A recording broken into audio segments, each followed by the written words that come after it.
Ochanda, KTN News. Still in the education sector, the Kenya National Union of Post-Primary Education Teachers, KUPPET, wants the Kenya National Examinations Council to reconsider its decision to suspend CRE Paper 2 examiners, terming the decision uncalled for and a threat to the process of exam management.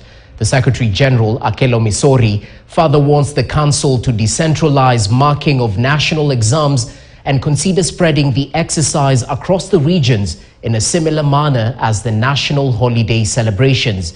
The union further urged KNEC to enhance payment for examiners by reviewing payments per script per every subject.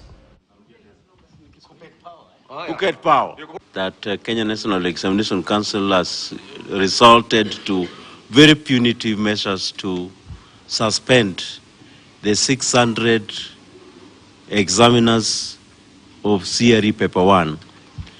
This is uncalled for, and we ask the council to reconsider this position because it does not augur well with the manner in which the council is handling the matter of teachers. Secondly, the transfer of supervisors, and especially in semi-arid and ASAL areas.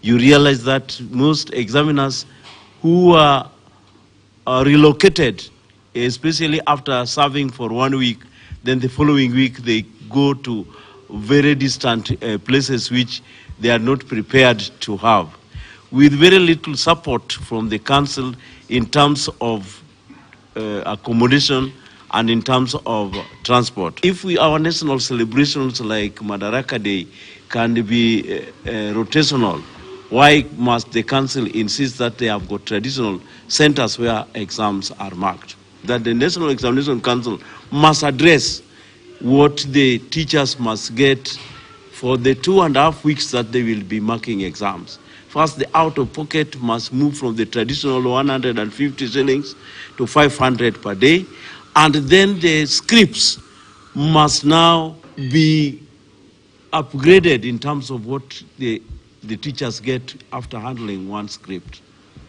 Shifting focus, a section of residents drawn from Keses constituency in the county of Uasin Gishu today held a day-long protest and issued a 21-day ultimatum to the Ministry of Education